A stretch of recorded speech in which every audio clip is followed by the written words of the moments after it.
have the God of creation, who created stuff you can see and stuff you can't see. My God, who took an earth suit to deliver a package. The law came by Moses. Moses couldn't deliver grace. Who can you think of that could have delivered this it's even bigger than unmerited favor. Who could deliver this glory to man?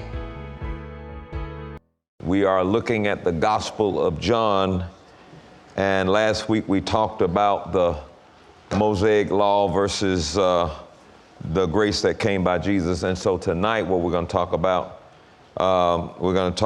continue that grace and truth and see what that's about. Now, in this series, we're going to stick with the word, just textbook. It's just so many amazing pieces that we need to really look at and talk about, and I think it'll be a blessing to you. St. John chapter 1, verses 1 through 9. And he says here, in the beginning was the Word. Now, I'm going to challenge how we've been reading, okay?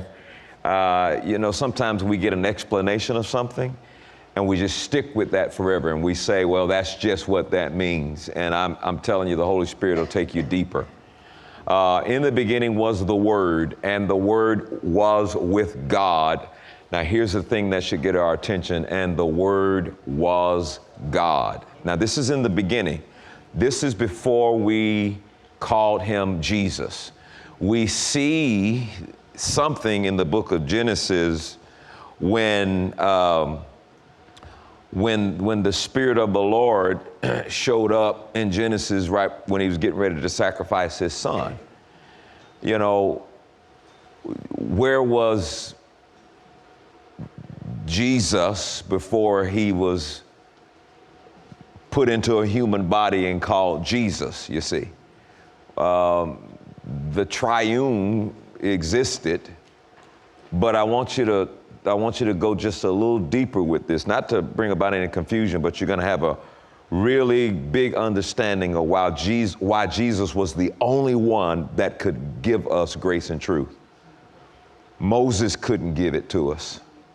No other man on the planet, nobody that was created could give it to us. Jesus was the only one that qualified to give us grace and truth. And so I paused here today. I really had to take a break. I was like looking at this and I was so blown away. I didn't know what to do with this information. So I said, let's go to Bible study and share it with you guys, you know. He said the Word was God. So that's before we knew him as Jesus. We know eventually this is going to be Jesus. The Word was God. Verse 2.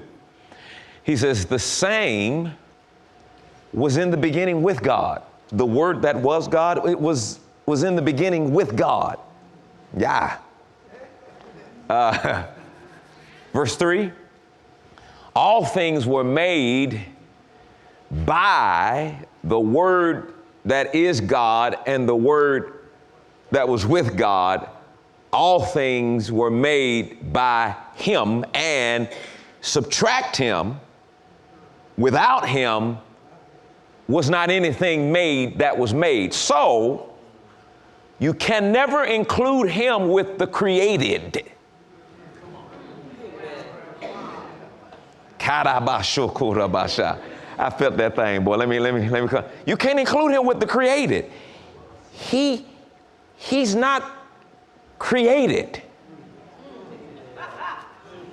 But all of creation came through him. And without him, you ain't got nothing.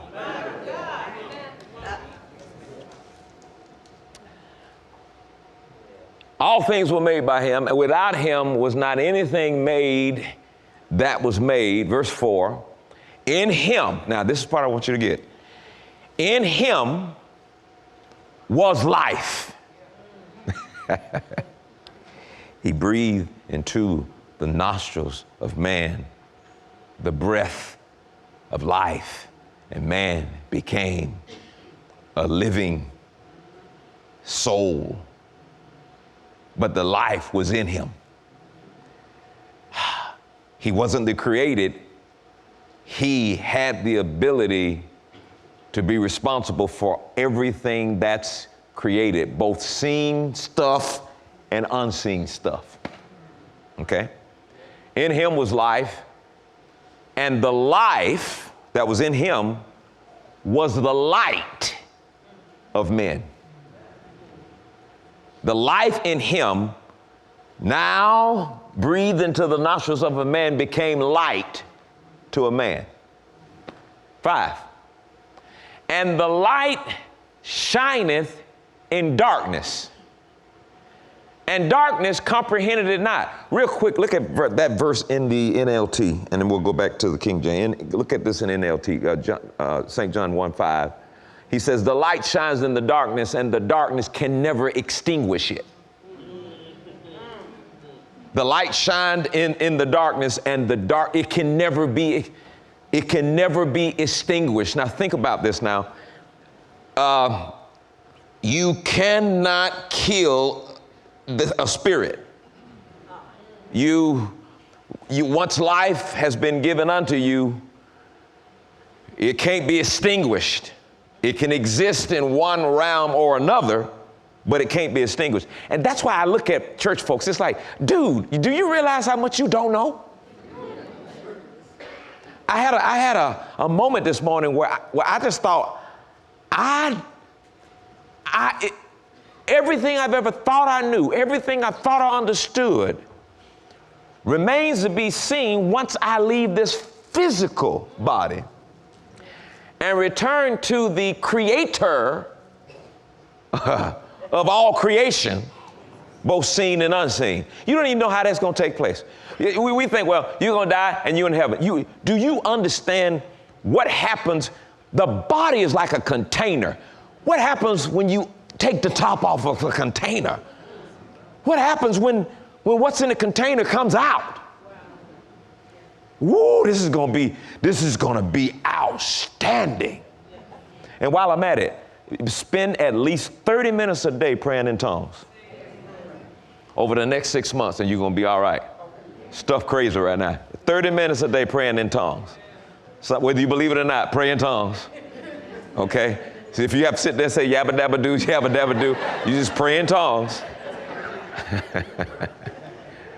The light shines in darkness, and the darkness can never extinguish it. Whew. All right, go back to King James in verse 6. There was a man sent from God whose name was John. Now, he's not talking about the John that's writing this epistle. He's talking about John the Baptist. So there was a man sent from God whose name was John, referring to John the Baptist. The same John the Baptist came for a witness to bear witness of the light, that all men through him might believe. He's the carrier of life. He's the carrier of light. He can impact all men who believe. All right, watch this. Verse 8. He was not that light, John says, I'm not that light, but was sent to bear witness of that light. I need to see this. All right, now, verse 9. Almost there. That was the true light, which lighteth every man that cometh into the world. The true light that lighted every man that cometh into the world. And then verse 14. Skip on down, John 1:14. And the Word was made flesh. Now stop right there. Are you serious? This amazing, infinite being that is not in the category of the created, that everything that was created came through him. He took a demotion into a flesh body. He who created creation stepped into it. Yeah. Let me give this. I was maybe 9, 10 years old. I was a member of Mount Zion AME Church. My pastor was Reverend Dunlap. And we were having, you remember the summer Bible school thing that your mom used to make you go to? And so he was outside and we were talking and I asked him a question. I asked my mom a question. She said, ask Reverend Dunlap. I asked Reverend Dunlap. I said, now, if I got a father and my father got a father and his father got a father, who's God's father? And he says, most of the answer to that during that time was, God works in mysterious ways. And I was praying, and just out of nowhere, God said, would you like to know the answer to that question you asked years ago? I said, oh, yes.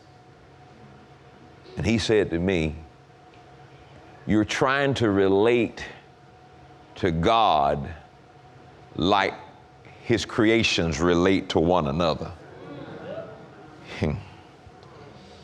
He created the system of a father having a father having a father. You can't see him in what he's created. Don't try to put him in the same process as what he's created. But he loved his creation so much. He reduced himself from the creator to dwell amongst his creation. And the Word was made flesh and dwelt amongst us so we could behold his glory, the glory of the only begotten of the Father. And he showed up in flesh, full of grace and full of truth. It's not grace one piece, truth another piece. You can't separate grace and truth. Grace is the truth. They'll always go together. All right? So I need you to see who Jesus is. I think sometimes we reduce him down because of his love for us to take on flesh so he can deliver grace and truth. There's nobody else that could deliver eternal grace. Nobody. Nobody qualified to be full of grace and truth. And if you believe in him, notice what it says, believe that he's the Christ. That's St. John chapter, the last chapter, 20, I think, verse 30, 31. Believe that he is the Christ. Believe he's the Son of God. And believing you'll have life. And you'll have it eternally. Just by believing, you'll have life. Now, I'm looking at this today, and I'm thinking I ain't going to finish this teaching today because I'm probably going to get stuck in. I think we'll get a little bit more in bed. But I need you to pause a little bit and recognize who you dealing with. You're not dealing with Jesus, just a man. You're dealing with God and his glory, full of grace, that he had to take a earth suit to deliver the package. And I'll show you tonight that this book of John speaks of the deity of Christ more than any writing in the Bible. And Jesus says stuff like, the Father and I, God and I are one. What would you think? Seriously, what would you think if I got up here one and said, I'm God and he me? Y'all like, stone that joker. That's exactly what they did. Because ain't nobody hearing that. They're not hearing that. That his love was so awesome, he had to get an earth suit to deliver grace and truth to you and me. And that grace and truth through believing would be eternal. Ooh, Lord have mercy. That just blows my mind. And so he says, And we beheld his glory, the glory as of the only begotten of the Father, full of grace and truth. Now, you're going to have to take this home and dwell on it a little bit, or you'll continue to diminish the greatness of what we have. We have the God of creation who created stuff you can see and stuff you can't see. My God, who took an earth suit to deliver a package. The law came by Moses. Moses couldn't deliver grace. Who can you think of that could have delivered this it's even bigger than unmerited favor. Who could deliver this glory to man? So that's what I'm saying. When you leave this body, all this little church stuff that's going on, our little church thing, little church thing, little programs we make, the little stuff we do, the little songs we make, you don't even have a clue to the fact that once you stand before the one who created you, you will stand in perfect knowledge, perfect wisdom. I doubt if you can hardly go remember anything, because it's just going to being in his presence is going to burn stuff and wash you will now be aware of all of the greatness that was imparted in you that was diminished because you had an earth suit. Now I knew tonight that everybody wasn't going to understand what I was saying. But at least you got a chance to see how excited I am about what I'm saying. And we're going to be working on this through this series. And so in my head, I thought, I cannot just look at the Son of Man. And I got to be careful at looking at just the Son of God.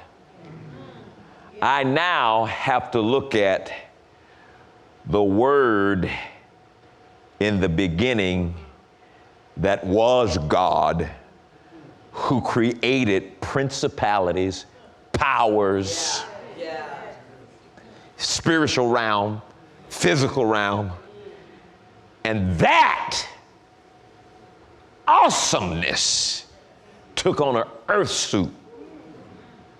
I used to wonder, why you didn't hang around 70 years? I don't think that the body of Jesus could have held it that long. And that's why it changed. He put on his glory suit. That's a lot of glory packed in that. Whew. I got some other things I could say about that, but I'm going to leave that alone. All right, now, so what we're going to do here is we're going to talk about, I've used this word before. I think I've set you up with this word called preeminence. I want you to get the definition of preeminence, because that's the first thing that's got to be established before you can really take hold of this grace is you've got to establish the preeminence and the glory of Jesus Christ. Preeminence is the fact of surpassing all others. When something is preeminent, it is superior above all. It is superior above all people. It is superior above all things. It is superior and on a level above everything.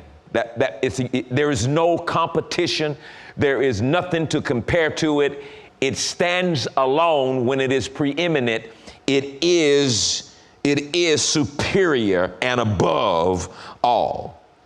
So it's necessary to understand his preeminence, not only over Moses, okay? And people did that. They always try to compare Jesus with Moses and the law. And I'm showing you, there ain't none. Ain't none. What Moses gave was something that was written on stone, and that just kind of was a symbol of ain't no life in it. Moses couldn't deliver this life. The law couldn't deliver this life. And so this preeminence had to be understood over Moses and in all things in order to understand the greatness and the fullness of grace. And so the Gospel of John is devoted to setting forth this preeminence. And as we study the whole book of John, you're going to see it over and over again begin to establish there is nothing even near the level of the Word that took on flesh to deliver a package. So in chapter 1, John chapter 1, verse 1 through 4. I'm going to read it again. In the beginning was the what? Word. The Word was with God. The Word was God. And notice he said, all things were made by him. In him was life, and the life was the light of men. So please hear me now. The Word is far more than a revelation of God. See, we want to stick the Word here. No. We're not talking about the Word, something that you read that is a revelation of God. The Word is very God. He is very God. He's not just revelation of God. He is very God. Why am I saying like that? Because he ain't just I read this and I got a revelation. What is referring to here is God. I need to calm down. I am about really ready to fly. He is not a creature, but the one by whom all things were created. Colossians 1:16, King James. Look what he says, Colossians 1:16. Now, he says, Colossians 1:16, for by him were all things created. Now, this is awesome. All things were created in heaven by him, and that are in earth, all by him. Visible things you can see, all by him. Invisible things you can't see, all by him. Whether they be thrones, all by him. Dominions, created all by him. Principalities, created all by him. Or powers, created all by him. So in no book is there found a stronger claim for the deity. What do I mean by that? Deity, the one true God in human form. The deity of Christ, the one true God in human, the one true God wearing an earth suit. We want to be sure we are living according to what God has taught us about giving. And we understand that giving and receiving is a spiritual law. It's a reflex of God's love. And I'm so glad that Taff and I begin to understand how to walk in this principle. But we give not out of necessity. We give out of a cheerful heart. We give because we're grateful and we're thankful to what God has done. You know, I want you to pray about becoming a giver into Creflo Dollar Ministries today. And if this ministry has blessed you in any way, consider sowing a seed of any amount, and we will greatly appreciate it. Thank you in advance for your support, and God bless you.